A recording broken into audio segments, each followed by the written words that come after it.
voy a presentaros a Manuel Acosta. Es una persona que bueno, entiendo que no hace falta mucha presentación, pero bueno, primero que nada, me gusta que lo presentemos así, es padre de familia numerosa. Es licenciado en Geografía e Historia por la Universidad de Barcelona. Es doctor en Filología por la Universidad Nacional de Educación a Distancia y es máster de Literaturas Hispano-Ibéricas también por la UNED. Tiene el título de nivel superior en lengua catalana y es profesor en excelencia de secundaria y bachillerato. Su actividad investigadora en el ámbito de la filología se centra especialmente en la literatura polémica, como lo explicará Borges, medieval española, con la presentación de su tesis doctoral en el Memorial de Juan el Viejo de Toledo. Desde el 2021 es diputado por Barcelona en la 13ª y 14ª legislatura por el partido Vox. Es portavoz de su grupo parlamentario en las comisiones de Educación, Cultura y Universidades. Es autor de los siguientes libros: el libro blanco de la historia de Cataluña, 265 cuestiones que todo independentista debería preguntarse. Es coautor junto a Javier Barracoa de Cataluña la historia. Y por último, el libro que nos viene a presentar hoy es un faro en la tempestad. Enseñanzas de un obispo contra la infiltración de la secta modernista. Tenemos aquí. Si alguien lo quiere comprar después, pues está aquí a su disposición y amablemente lo dedicará, ¿verdad? Muy bien, ha escrito numerosos artículos en revistas como Liberal, La Libertad Digital, La Gaceta y Revista de Historia de la Armada.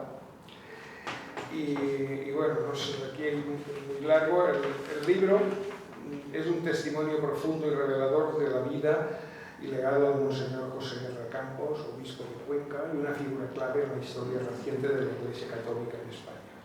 A través de sus enseñanzas, homilías y reflexiones, Guerra Campos guió a los fieles en momentos turbulentos, enfrentándose a los desafíos de la modernidad y defendiendo con valentía la tradición y el magisterio de la Iglesia. El lector descubrirá en este faro iluminó el camino de la fe en medio de las crisis sociales, políticas y espirituales.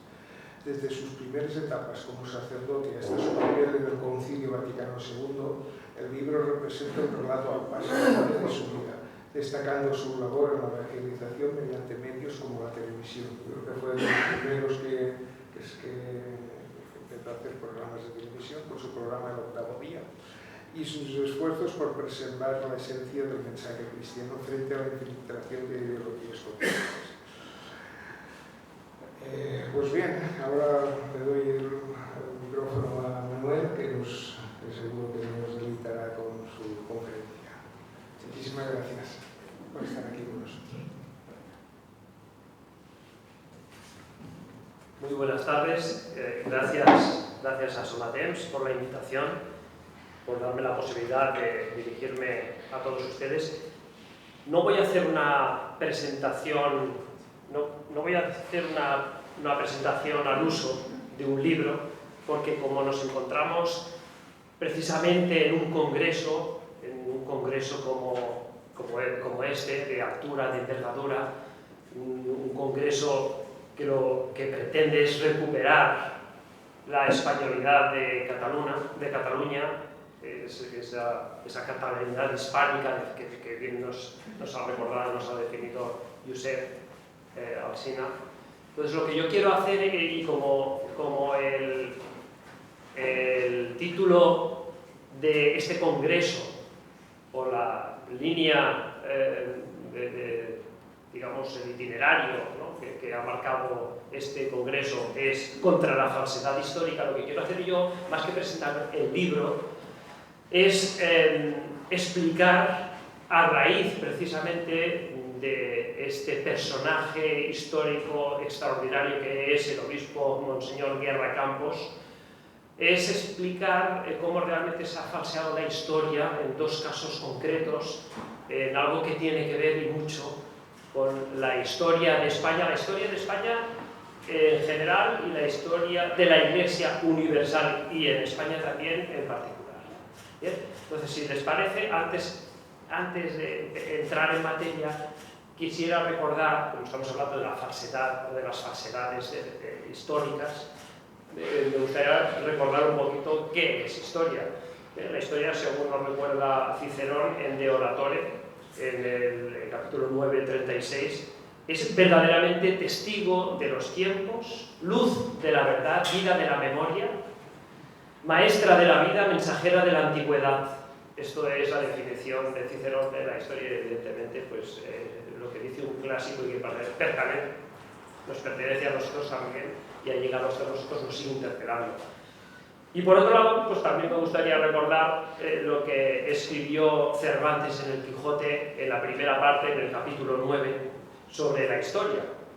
Y decía así: habiendo y debiendo de ser los historiadores puntuales, verdaderos y no nada apasionados, y que ni el interés ni el miedo no les haga torcer el camino de la verdad, cuya madre es la historia, émula del tiempo, depósito de las acciones, testigo de lo pasado, ejemplo y aviso de lo presente, advertencia de lo porvenir. Por lo tanto, la historia es también algo fundamental en nuestra vida, es la verdad, la madre de la verdad es la historia. Bien, entonces, yo, simplificando ahora, también quisiera advertir que hay tres enemigos, que la historia tiene tres enemigos fundamentales. Primero, los mitos; en segundo lugar, las mentiras y las calumnias; y en tercer lugar, la omisión. Los mitos, las tradiciones inventadas, crean imaginarios en los pueblos y suelen asentarse en ellos como si fuera en su esencia. Esto lo escribió don Javier Barbacoa en Historias ocultadas en el nacionalismo catalán.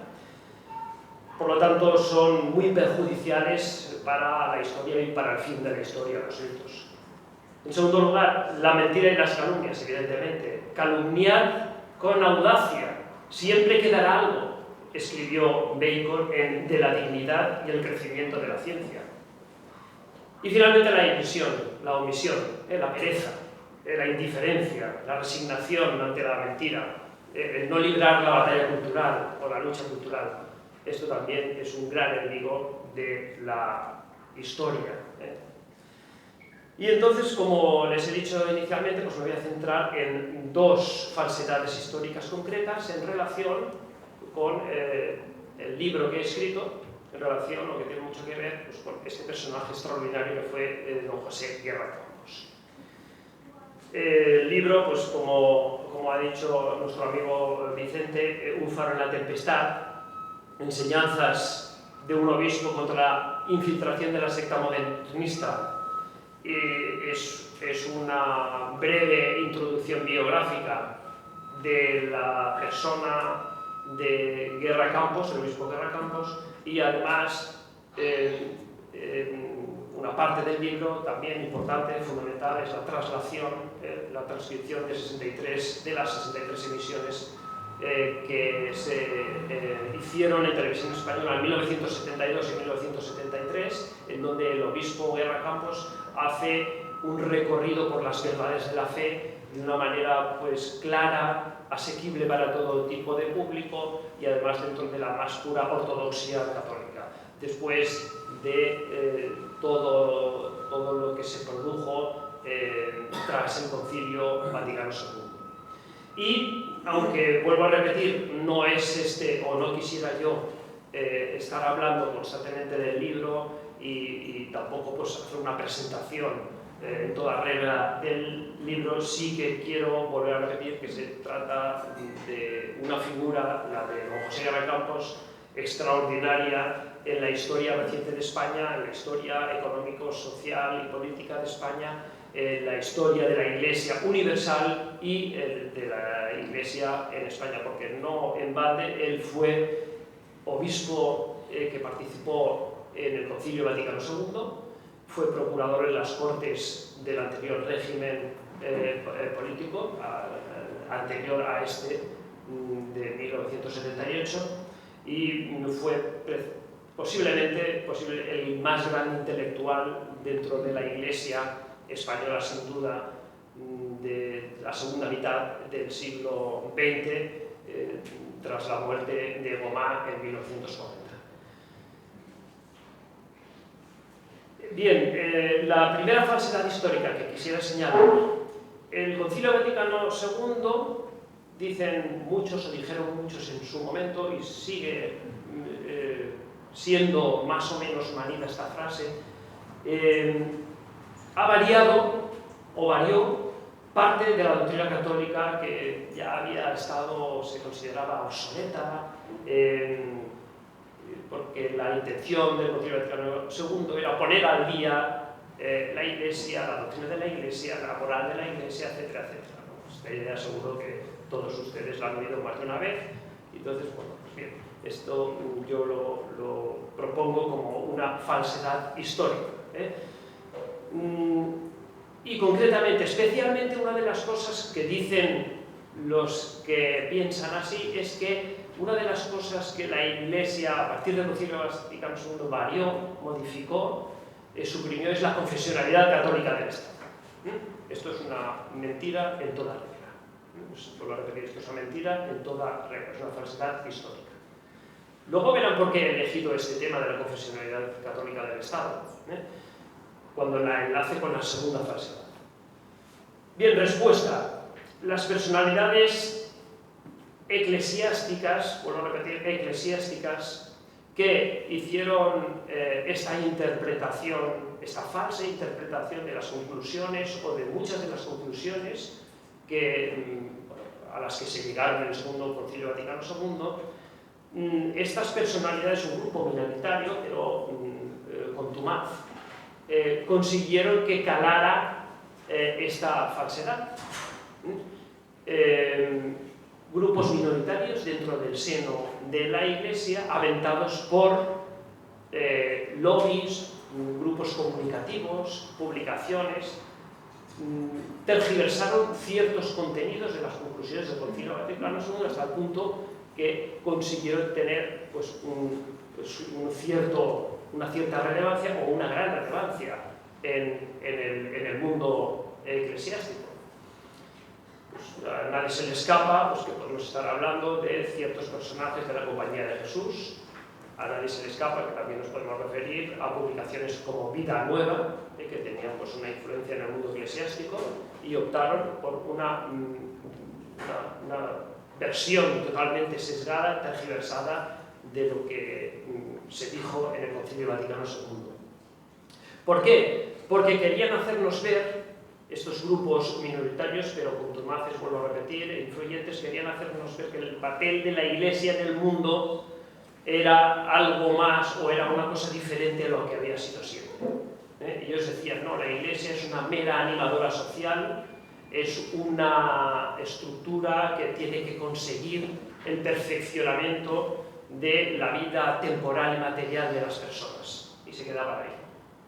Cuando pues, la Iglesia siempre ha tenido como misión fundamental la comunicación del hombre con su Creador, con Dios, a través de Cristo resucitado, alimentando una esperanza viva y trascendente. Este es el papel de la Iglesia, no el que estos grupos revisionistas, minoritarios, pero influyentes, pues, difundieron y que consiguieron arraigar.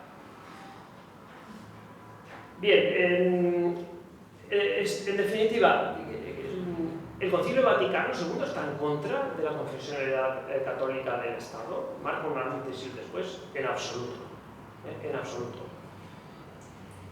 Porque, entre otras cosas, las enseñanzas del Concilio no constituyen un sistema orgánico y completo de la doctrina de la Iglesia, ¿no? Ni mucho menos. La doctrina de la Iglesia es mucho más amplia, mucho más vasta. Y el Concilio Vaticano II no ha puesto en duda ni la ha modificado en absoluto. Estas son palabras de Pablo VI, que ha acabado el concilio en enero de 1966, tuvo que salir a la palestra públicamente para decir, ojo, que estas tergiversaciones que estamos escuchando, que se están aventando por parte de estos grupos minoritarios, no es doctrina de la Iglesia. Lo que sí que es doctrina de la Iglesia en torno a la confesionalidad católica del Estado es lo que desde siglos pues han explicado diversos papas. Gregorio XVI en la Miraribus, Pío IX en la Quanta Cura, León XIII en Immortale Dei, Libertas, Diuturnum y Humanum Genus. Y Pío X, por citar algunos de los más recientes, o pasado el tiempo también, Vehementer nos ubi arcano quas primas. Ahí está recogida la doctrina de la Iglesia en torno a la confesionalidad católica del Estado. ¿Y qué es eso de la confesionalidad católica del Estado? Algunos se podrán preguntar. Pues el núcleo esencial de la confesionalidad católica del Estado lo constituyen 4 elementos. Primero, todo Estado debe dar culto a Dios. Segundo, y vuelvo a repetir, esto lo sigue manteniendo la Iglesia Católica en la actualidad, por mucho que haya voceros y revisionistas que nos intenten explicar otra realidad. Primero, dar culto a Dios públicamente. Segundo, favorecer la vida religiosa de los ciudadanos. Tercero, reconocer la presencia de Cristo en la historia y el papel de la Iglesia y la misión de la Iglesia en el mundo, tal y como he expresado, no de manera torticera y malintencionada, como hicieron estos propagadores de las tergiversaciones del Concilio Vaticano II. Y cuarto, inspirar la legislación y la acción del gobierno en la ley de Dios propuesta por la Iglesia. Estos son los 4 elementos fundamentales que marcan el rumbo, que son el núcleo central de la confesionalidad católica del Estado.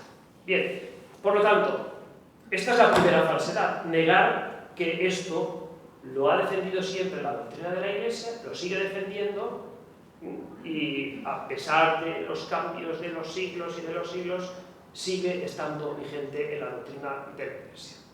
Segunda falsedad histórica, y así no me alargo mucho y damos paso a un debate o pues algunas sugerencias o algunas preguntas que quieran ustedes formular.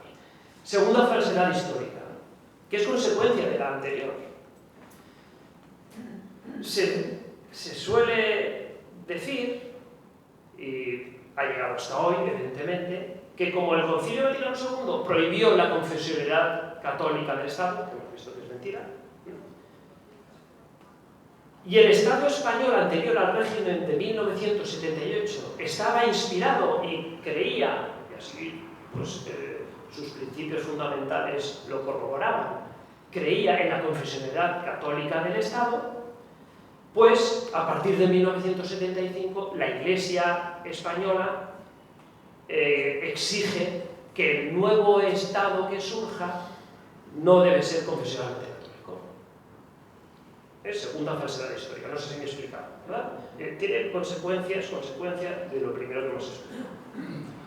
Bien, ya hemos visto que el Concilio Vaticano II en absoluto anula ni prohíbe la confesionalidad católica del Estado.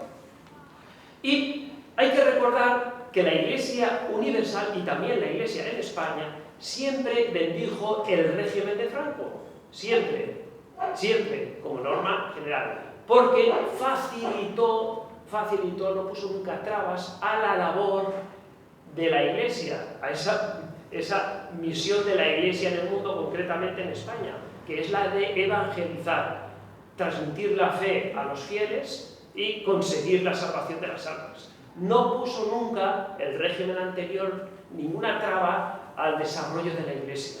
Y eso siempre se lo reconoció la Iglesia en general, la Iglesia universal, a través de los papas, la Iglesia en particular, en España, a través de la jerarquía.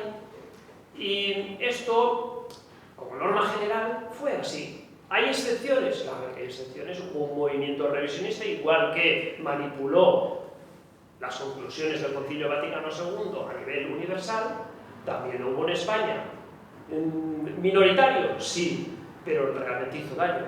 Y, por ejemplo, algunos de los que están aquí a lo mejor conocen lo que voy a decir ahora, la mayoría quizás no, porque son jóvenes, pero lo podrán encontrar en el libro, el punto de inflexión de esa revisión por parte de la propia Iglesia, un poco minoritario, pero ya existía, fue la Asamblea Conjunta de Sacerdotes y Obispos de 1971.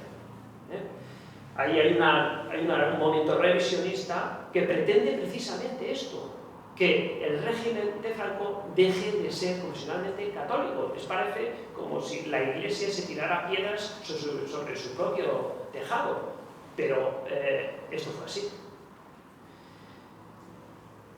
Bien, esta asamblea conjunta, no voy a explicar aquí porque tendríamos que dedicar mucho tiempo, pero esta fue una maniobra pues, artera, una maniobra pues, realmente totalmente revisionista, con la intención de apoyar a los sacerdotes, muchos de ellos pues, en diócesis solos o con dificultades de todo tipo, pues una comisión dentro de la Conferencia Episcopal Española pues, redactó unos formularios, unos cuestionarios para pasar a los sacerdotes, estoy resumiendo mucho, y para que explicaran cuáles son sus necesidades pues eso, más perentorias, sus problemas más acuciantes, para poder ayudarles. En principio este era el principio de esas encuestas y esa asamblea. Después, con las respuestas, pues tendría que llegar a unas conclusiones y a otorgar unas ayudas, ¿no?, a estos sacerdotes. Pero claro, el problema es que esos cuestionarios estaban ya preñados de consideraciones que herían totalmente la doctrina católica y se refiere, por ejemplo, se ponían dudas desde el celibato eclesiástico de los sacerdotes pues hasta la necesidad de ordenar a mujeres como sacerdotes o precisamente la confesionalidad católica del Estado, si se tenía que rechazar o no, o si la Iglesia jugó en un papel realmente relevante, importante, si supo estar en su lugar entre 1936 y 1939.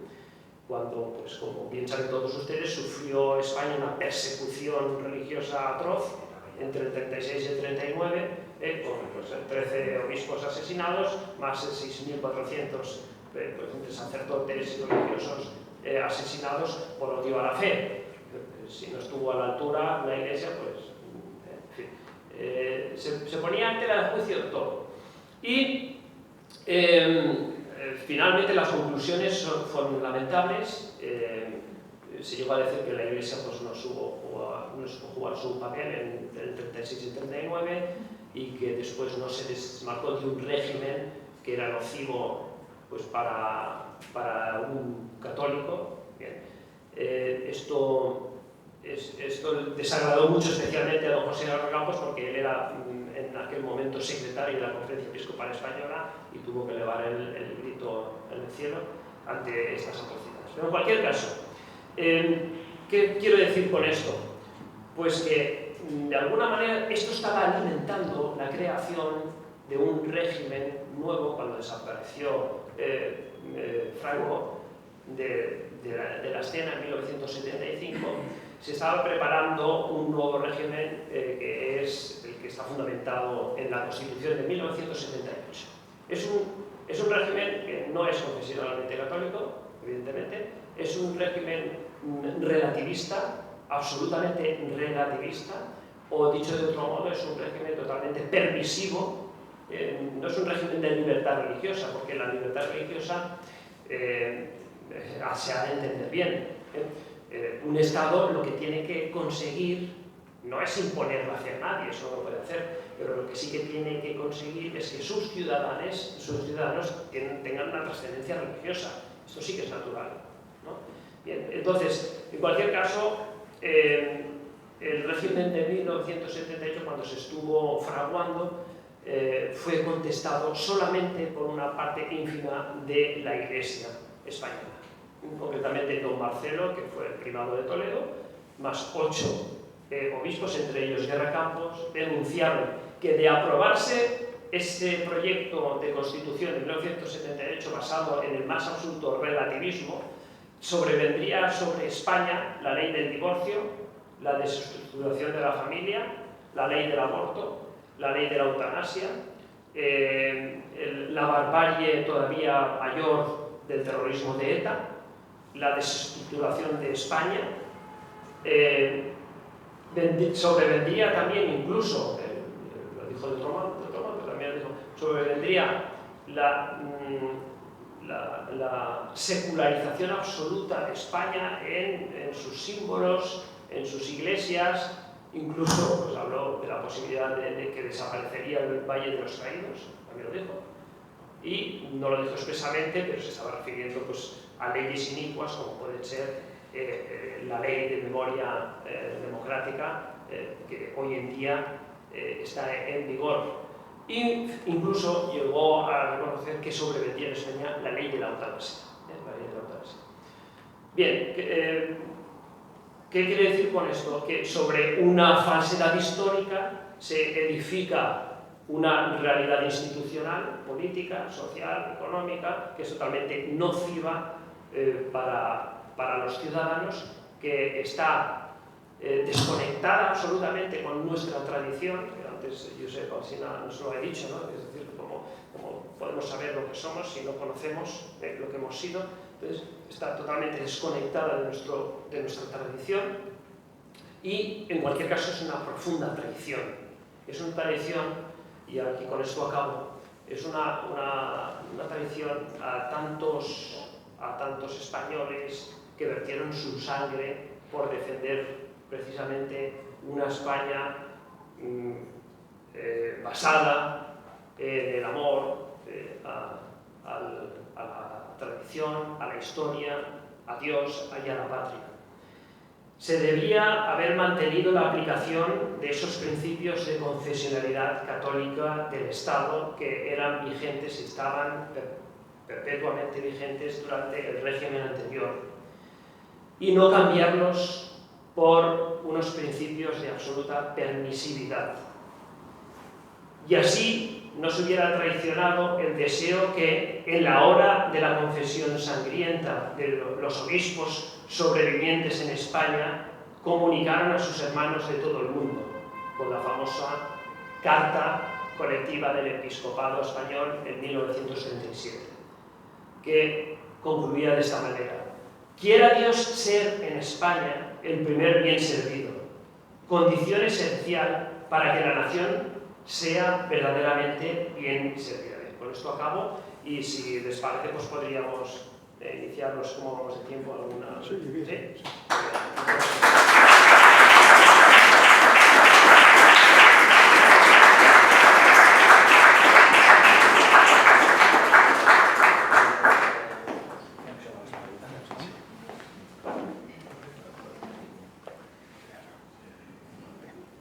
Bueno, muchísimas gracias, Manuel. Es un gran comunicador y bueno, un experto en esto. Y bueno, vamos a hacer un turno de preguntas. El que quiera preguntar, que le pida a Josep un papel y escriba su pregunta, y con esta pues tendrá la deferencia de contestarla. Un par de normas. La pregunta por escrito.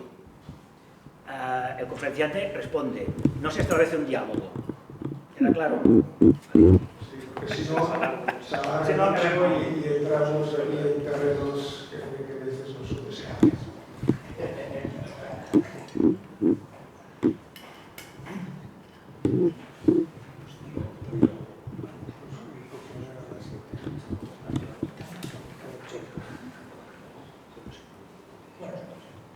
Si me permites, Manuel, una pequeña consulta.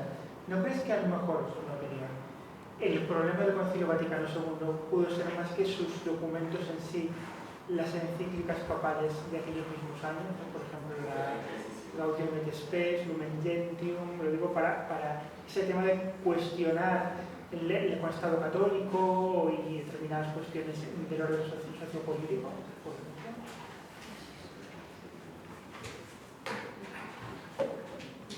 Modestamente, pues te tengo que contestar que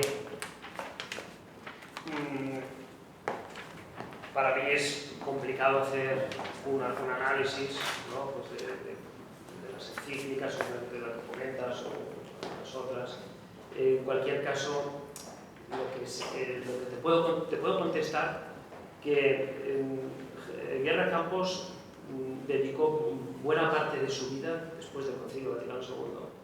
Él conocía perfectamente los documentos conciliares. Él antes había sido perito de los obispos españoles, antes de participar como obispo, porque él, cuando empieza el concilio, no es obispo, pero ya por su capacidad intelectual, por su formación, es elegido por los obispos españoles para que les pudiera echar una mano, por decirlo de alguna manera, ¿no? en los debates conciliares. Él les preparaba, no les preparaba las intervenciones, sino que les nutría de información para que luego ellos supieran su posicionamiento y hicieran su propuesta en los debates conciliares. Por lo tanto, él conocía al dedillo todos los documentos conciliares y lógicamente todas las encíclicas anteriores. Es decir, era una persona que estaba absolutamente bien preparada. Entonces, él, cuando es preconizado obispo auxiliar de Madrid, entonces ya sí que entonces ejerce y tiene intervenciones como obispo, él directamente en el Concilio Vaticano II, y dedicó prácticamente toda su vida a intentar demostrar a través del octavo día, a través de publicaciones, hay un número sin fin de opúsculos, libretos, libros, folletos publicados por él, una fuente extraordinaria de doctrina, de sana doctrina católica. La podemos encontrar en el boletín oficial de la diócesis de Cuenca. Estuvo como obispo de Cuenca 23 años, es una fuente inagotable de sana doctrina, de doctrina ortodoxa, y él se dedicó desde que acabó el Concilio Vaticano II hasta que murió prácticamente a intentar demostrar que la doctrina tradicional de siempre, el magisterio, las verdades de la fe y los principios morales del magisterio que habían sido transmitidos siglos tras siglos, no habían variado en nada. Entonces, y tiene escritos sobre consideraciones en relación al marxismo, al ateísmo contemporáneo, a las cuestiones sobre la vida. Como bien saben, tú sí que lo sabes seguro, otros también, pues fue el más claro defensor de la vida de todo el episcopado. Él fue prácticamente el único que dijo que están excomulgados todos aquellos, incluso el jefe del Estado, que practiquen el crimen del aborto, lo faciliten, incluso a través de su rúbrica en la ley, lo dijo abiertamente. En fin, no te puedo contestar más, pero y se quedó solo. Por eso el título del libro, ¿no? Un faro en la tempestad, porque el faro está solo. El faro está solo ahí en la costa, no hay 8.000 faros, y un faro en la costa está solo, pero da mucha luz. Pues te paso una pregunta. La pregunta que nos dice: ¿es pues partidario de que no haya separación Iglesia-Estado?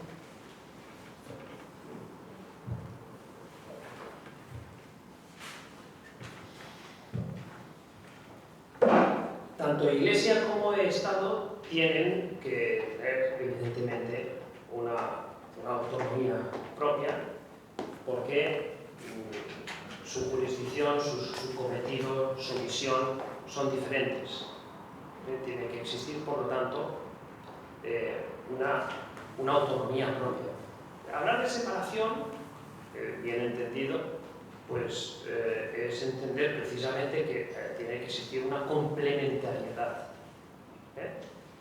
entre la Iglesia y el Estado. Porque es que además hay funciones, lo he dicho antes, que el Estado debe cumplir y que no solamente se refieren a consideraciones de tipo legislativas, civiles, técnicas, porque una de las facultades del Estado es conseguir que también todos sus ciudadanos alcancen un bienestar, pero ese bienestar no es únicamente material ni temporal, el bienestar también tiene que ser espiritual. Por lo tanto, tiene el Estado también que procurar la salvación de las almas dentro de su ámbito de competencias, evidentemente, porque es lo que tiene que facilitar el Estado es el bien común, es el bienestar de las personas. El bienestar de las personas no es única y exclusivamente material y temporal, también lo es espiritual. Pero es verdad que las herramientas concretas para la salvación de las almas las ofrece la Iglesia. Por lo tanto, no puede haber una obstrucción de una de las dos sociedades sobre la otra. Tiene que haber pues, un funcionamiento autónomo, separado en el sentido de la palabra, pero también complementario. Dicho de otro modo, ¿la Iglesia tiene que dar las leyes hechas? No, en absoluto. El Estado lo que tiene que hacer es inspirarse en los principios universales de la Iglesia. Principios universales, sí. La ley natural, si quieren ustedes. Pero es el Estado quien tiene que ejecutar, tiene que dictar las leyes. No se tiene que explicar. Sí, sí. Bueno, otra pregunta que dice, entre los países católicos solo Malta mantiene un Estado confesional, pero Inglaterra, donde el rey es jefe de la Iglesia, es el mejor ejemplo del Estado confesional anglicano en este caso. ¿Qué sectores católicos estarían dispuestos hoy en día a restaurar un Estado confesional católico en España? Por entre paréntesis, me temo que los obispos no. No, es verdad, realmente no es una pregunta, ¿no? Es una reflexión atinada y un poco más tengo que decir. Sí que es verdad que pues, el otro día ahí repasando algunas cosas, Ramón Blázquez, que fuera presidente de la Conferencia Episcopal Española, no sé si lo recuerdan ustedes, el obispo de Bilbao, había sido, ¿verdad? Pues en el 40 aniversario de la celebración de la Constitución, dijo que es lo mejor que nos había pasado. Literalmente no puedo decirles la cita porque no la tengo aquí. Pero, y que la Iglesia no quería apuntarse en ninguna medalla, pero que había hecho mucho en favor de la promulgación de la Constitución del 68. Y es verdad. Pero encima se acaba pecho, cuando, entre otras cosas, gracias a la Constitución del 78, se ha despenalizado el aborto en España. Todos los males que ya advirtió Guerra Campos y otros 8 obispos, los demás no hicieron caso, que han sobrevenido sobre España.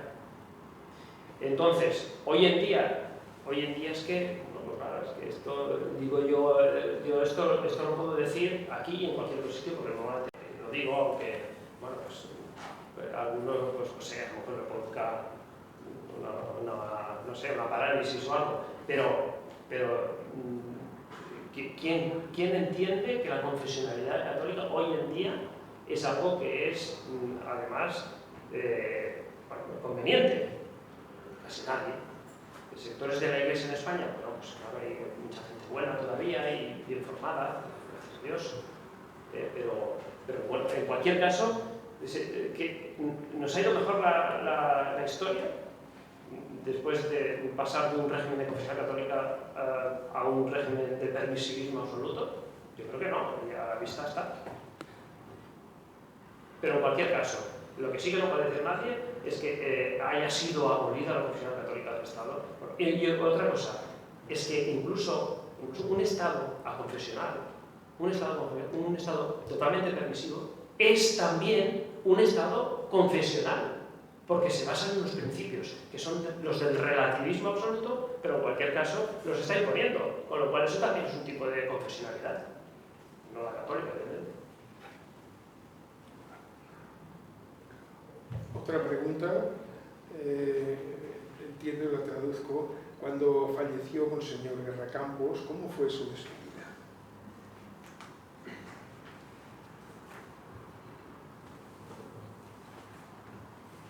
En 1996 ella presentó su renuncia por edad, que fue rápidamente aceptada. Y después de dejar la diócesis, es muy bonita la historia de su paso por la diócesis de Múnich, muy bonita, porque dejó pues, muestras de santidad, de cariño enormes entre los fieles. Yo he conocido a varios sacerdotes que han estado allí, feligreses, y realmente es entrañable, el trato que tuvo el obispo con sus feligreses. En los primeros meses visitó ya muchísimos pueblos, los primeros meses cuando ya pues eso, se hizo cargo de la diócesis, y se preocupó muchísimo, porque alguno podía pensar, algún intelectual de esa altura, una diócesis rural, ¿no? Estaría como un poco desconectado, no. Recorrió toda la diócesis, en varias ocasiones visitó los distintos pueblos y era pues, muy cercano. No es la pregunta, pero bueno, lo voy a decir.